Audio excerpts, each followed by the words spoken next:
What's up, Kulisap? Good morning. Ito ako sa likod bahay. Tamang kape lang ako sa Gedli muna. Kasi na-EBS na ako. Inaantay ko pa. Gusto ko full power yung EBS ko eh.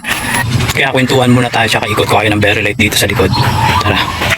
Simulan natin dito sa kinatatayuan ko. Ayan. Nagtanim ako dito ng kamote. Talbos ng kamote yan. Tapos meron ako maliliit na kamatis. Tinanim ko yan dito nung simulaan dumating kami dito eh. Kaso, ang bagal lumaki ng mga kamatis kasi panay ang ulan. Eto nga, may namatay na dyan. Oh. Bigla na lang nawala.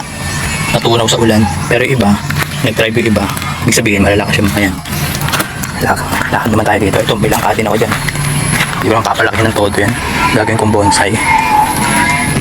Sa otids. Yan, may tanim din ako dito mga luya. Ayan o, luya yan, sir. Ma'am. Mas diba? Panis. Tapos dito, sa banda dito, meron din ako dito bell pepper. Oh, tiyan. Galing diba? Kasi ito yung okra namin malupit.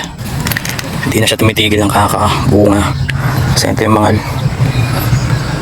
talong namin. Yan. Pagtatanggal ko na yung mga bunga yan eh. Inuulam na namin. Naitaay ko na nga eh. Ito, tigas na nito. Diba, tigas na. Wala na, pang tanim na yan. Tapos the rest, mga wild plants na yan. Ito nga, sanga ng bayabas, pinutol ko na kasi laki na eh. Ito may mabolo dito. Mga malunggay, anek-anek. Meron dito papaya din eh. Ay, ito nga pala yung saging ayun, may buwang na.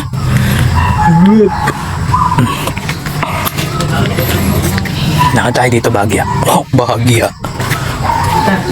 Ito yung papaya eh.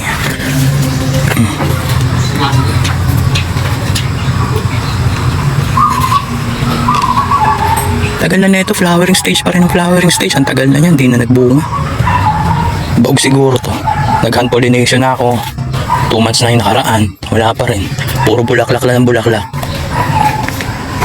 Ito, gumawa ako ng mga compost pit dyan. 8 yan. Dito wala pa. Sa part na to. Ibig sabihin, wala pa laman yan. Ito may laman na to. Lumulubog na yan. Ito rin. Ito rin. Ito rin. Ito rin. Ito.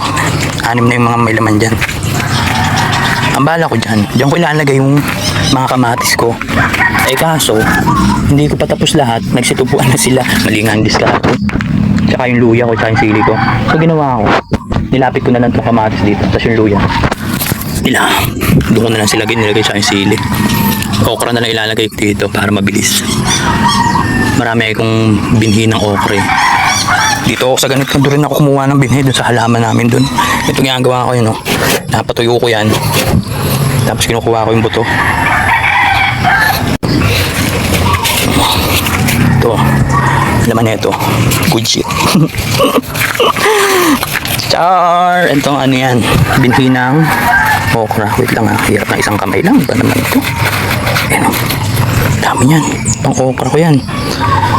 Diyan ko lahat isasalansan yan. Burrito kasi ng mga bata yung okra. Nilaga. Kahit saan. Si Chris nga kinakain nyo ng nilaga eh. Inuulam sa kanin. Walang sausawan. Walang kahit ano. Tindi no. Kakagat ng okra sabay subo ng kanin. Bilib.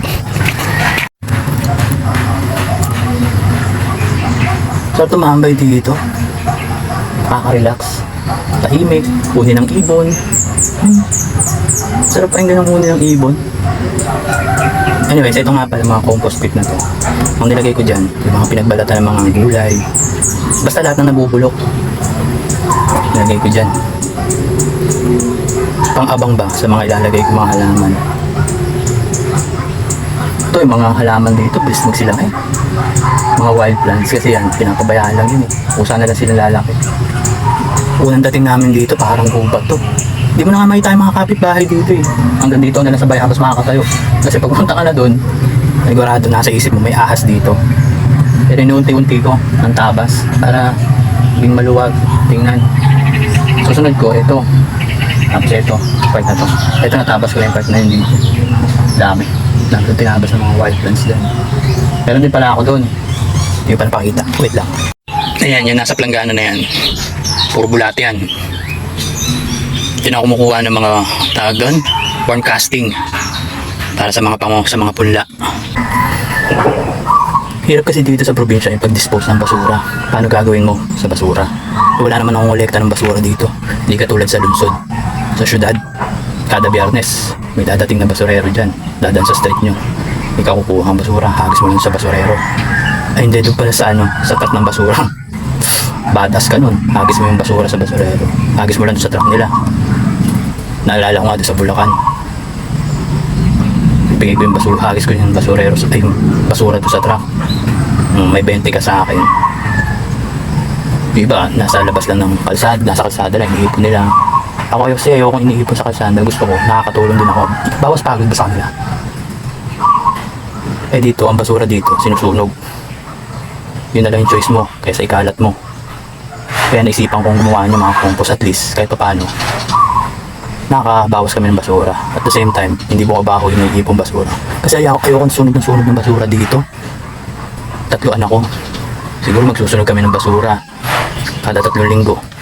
Sinasama namin dyan sa mga tinatabas namin damo para isang sunugan lang.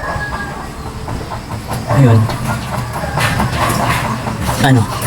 Nagkikwento pa ako. Tatain na ako. Sige na, next time na lang tayo gumawa ng mga habang content. Kwento-kwento lang muna for the meantime. Hindi na. Nagpapawisan na ako ng malamig dito. Itong cellphone na to, pati iniram ko lang sa asawa ko to. Kasi sabi ko, pero muna ang cellphone mo. Hindi na. Papasada lang ako, isang pasada lang ng content. Total, nasa school ka naman with OOE. Sige na. Bye guys. Oh, nip. Sa susunod na lang. Ingat kayo palagi. Follow, like, share. Whoop! Shoutout nga pala sa asawa kong maganda sa pagpapayaram nitong cellphone. Ano to cellphone mo, please?